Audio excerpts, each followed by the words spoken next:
Hello friends, welcome back to my channel Priya की दुनिया। जय श्री महाकाल। और आज है वेंसडे और आज है 18 जून। 2-3 दिन से फिर से व्लॉग नहीं आ रहे थे। आप लोगों को सबको अपडेट ही है कि क्यों नहीं आ रहे हैं रेगुलर व्लॉग्स, और मैं कह देती हूँ लेकिन फिजिबल नहीं होता है कि मैं बना पाऊँ और ये सब चीज़ें।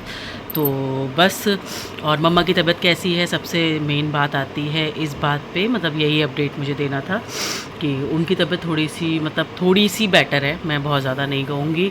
और उनकी जो और ट्रीटमेंट होने थे मैं आपको बता देती हूँ। उनकी एंजियोग्राफी होनी थी, एंजियोप्लास्टी होनी थी विद गॉड ग्रेस। कल बाबा जी की कृपा से वो दोनों चीज़ें हो चुकी हैं, और उसके बाद कोई ख़ास दिक्कत उनको उस चीज़ में तो नहीं हो रही है।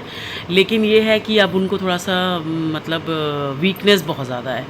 तो अभी और भी चीज़ें हैं, डायलिसिस तो हो ही रही है साथ साथ। तो चीज़ें ये तो नहीं कह सकते कि बहुत अच्छी जा रही हैं ये वो है, लेकिन ये है कि अब जब तक वो आईसीयू से बाहर, मतलब भगवान की कृपा से शायद वो आज शाम या कल तक या परसों तक आईसीयू से बाहर आ जाएंगी। वैसे मुझे लगता है कल तक आ जाना चाहिए, कल तक यानी कि थर्सडे तक, यानी कि 19 जून तक।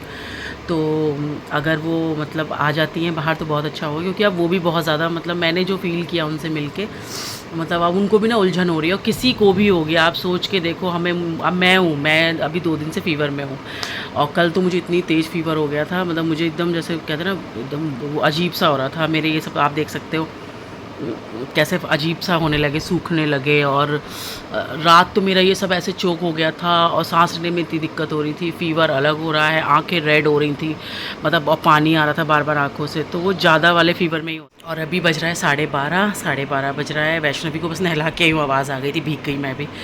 अब बस मैं जाऊँगी नहाने। थोड़ी देर में खाना बना दिया है, ये लोग आएंगे तभी मैं रोटी या पराठे बनाती हूँ। तो मम्मा की तबीयत का बस यही है कि वो आईसीयू से बाहर आ जाएंगी तो थोड़ा सा ये होगा। और बाकी मेरा फ़ीवर, मतलब कल तो मुझे एकदम लिटरली सीने में ऐसा वाली हो रही थी ना, इतनी तेज़ सांस लेने में रात में मुझे दिक्कत हो रही थी। पूरा ये चोक हो गया था और सांस ऐसे करके हो रहा था। मुझे तो लग रहा था जैसे कोविड है, क्योंकि अब केसेस भी आ रहे हैं ना, लखनऊ में भी 1-2 केसेस निकले हैं। तो मुझे तो लगा कहीं ऐसा तो नहीं कोविड है।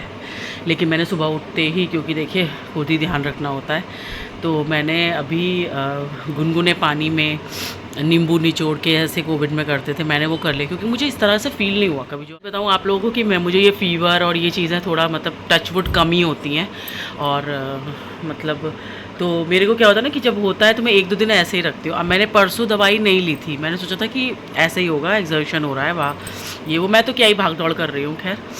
लेकिन ये है कि एक बार जाती हूँ वह शाम को, लेकिन 6 बजे भी इतना गर्म होता है ना कि आप घर से एसी से निकल के जा रहे हो, फिर आप हॉस्पिटल पहुँच रहे हो, तुरंत एसी होता है अंदर जाते ही। तो फिर वही मुझे लग रहा है सर्दी गर्मी हो गई।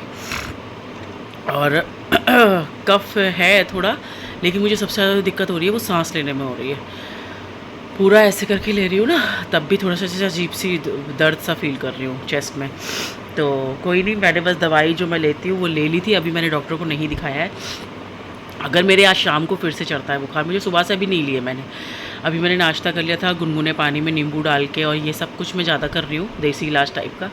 अगर इससे ठीक हो जाता है ठीक है, अगर आज शाम तक मुझे फिर से या रात तक फिर से होता है, क्योंकि कल रात वाला बहुत अजीब सा था, मुझे नींद ही नहीं आ रही थी और मैं बहुत लेट सोई हूँ। तो अगर मुझे आज भी ऐसे ही रहता है तो भाई मैं दिखा लूँगी डॉक्टर को, फिर सही नहीं होता ऐसे अवॉइड करना, क्योंकि बच्चा भी घर में है, उसको ना हो जाए। बाकी मम्मा का ये है कि अभी उनकी दोनों चीज़ें, जिन चीज़ों से बहुत डर लग रहा था कि कैसे क्या होगा, वो चीज़ें हो चुकी हैं। और मुझे ऐसा लग रहा है कि अब मम्मा जल्दी मतलब वार्ड में आएंगी, वार्ड से घर आ जाना चाहिए उनको जल्दी। बाकी अब देखिए डॉक्टर बताएगा। तो आज वाली गाँव अभी 1 बजे जब मम्मा से मिलने का टाइम, क्योंकि 12 से 1 है, अभी दोनों लोग गए हुए हैं मिलने, मतलब हस्बैंड और इसके चाचा गए हुए हैं, तो वो लोग मिल के आते हैं। तो अब डॉक्टर क्या कहता है ये इंपॉर्टेंट है, क्योंकि एंजियोग्राफी भी हो चुकी है, एंजियोप्लास्टी भी हो चुकी है, और डायलिसिस चल ही रहा है। कल रात में भी एक डायलिसिस हुआ, यानी कि 5th या 6th डायलिसिस था कल वाला, तो वो भी हो चुका है। तो अब डॉक्टर क्या कहता है, क्योंकि डायलिसिस तो वो कह रहे हैं कि कंटिन्यू रहेगा थोड़ा। तो अभी ट्रीटमेंट को जो उन्होंने जो चीज़ें बताई थी, हार्ट की प्रॉब्लम थी, जो सांस लेने में दिक्कत हुई थी, वो सारी चीज़ें मतलब almost all things are done, वो सब कुछ हो चुका है। तो अब उसके बाद डॉक्टर अभी घर के लिए क्या कहते हैं ये इंपॉर्टेंट होगा, क्योंकि देखिए प्रॉब्लम तो है, डायलिसिस हो रही है, तो इट्स नॉट कि हाँ चलिए डायलिसिस हो रही है ठीक ठीक आ गए, ऐसा नहीं है। वो नहीं ही होना चाहिए ये सब चीज़ें, लेकिन अब जब वो चीज़ें, तो अब उसके बाद देखना है कि डॉक्टर उसके मतलब छोड़ने का, क्योंकि कल शायद उन्होंने बोला था कि अगर कल ठीक रहते हैं, यानी कि आज ठीक रहते हैं, तो हम वार्ड में कर देंगे। तो आज वो 1 बजे क्या अपडेट देंगे काउंसलिंग में डॉक्टर, ये देखते हैं। Hello friends, good evening. अभी बज रहा है रात का 9 और दिन के बाद मैं अब आपसे अब मिल रही हूँ, क्योंकि मेरी तबीयत बिल्कुल नहीं ठीक थी। आज मैं हॉस्पिटल भी नहीं गई हूँ इसी वजह से। और बस अभी खाना बना के फ्री हुई हूँ। 9 बज रहा है रात का, मैं दिखा देती हूँ, 9 सवा 9 ही हो रहा होगा। हाँ, 9 बज के देखिए 5 मिनट हो रहा है। और बस अभी खाना ना बना के बैठी हूँ। इसके पापा हॉस्पिटल से आए, वो गई अपने पापा के संग थोड़ा सा ऐसे ही टहलने वहलने। पूरा पूरा दिन घर में ऐसी हो जाती है। आज बुआ क्या भी नहीं जा पाई, तो बस अभी खाना ना बना दिया है। खाने में मैंने दाल चावल और बीट रूट की एक सब्ज़ी होती है घिस के, नॉर्मल सैलेड की तरह, और कद्दू की सब्ज़ी बना दी है। अब बस रोटियां गरम गरम सेकूंगी। अब मुझे लगता है कि देखती हूँ आगे क्या करती हूँ। और तबीयत का तो ऐसा है कि दोपहर में मुझे फिर फीवर चढ़ने लगा था, तो मैंने दवाई ले ली थी। और अभी मेरे कमर में भी बहुत तेज़ दर्द हो रहा है, पता नहीं क्या हो रहा है। तो पता नहीं क्या मौसम का वो है पता नहीं, लेकिन मुझे सिम्टम्स थोड़े से अजीब से डरा गए थे उस समय। मुझे डर लग गया, मुझे लगा शायद कोविड तो नहीं है। अगर मेरे कल तक ऐसे ही रहता है, क्योंकि अब दवाई भी ख़त्म हो गई है जो मैं खुद से खा लेती हूँ वो वाली, तो अगर अभी ऐसा रहता है कि ये मुझे कल तक रिपीट होती है, ये चीज़ फिर से रिपीट होती है, तो मैं अब डॉक्टर को कल दिखा आऊँगी जाके खुद से। तो चलिए, और बस ब्लॉग में बने रहिए। बहुत सारे लोग अभी सब्सक्राइब कर रहे हैं चैनल को, मुझे बहुत अच्छा लग रहा है। 500 सब्सक्राइबर्स ओवर हो चुके हैं, इवन उससे ज़्यादा हो गए हैं। तो मैं सेलिब्रेट नहीं कर पा रही हूँ, आप लोग जान रहे हो। और मम्मा का क्या अपडेट है, मम्मा का शायद मम्मा कल बाहर वाले वार्ड में आ जाएंगी, नॉर्मल वार्ड में आ जाएंगी। मतलब अभी श्योर नहीं हूँ मैं, आई विल टेल यू कल के ब्लॉग में। और बस यही सब है, और बाकी देखते हैं अब आगे क्या होता है।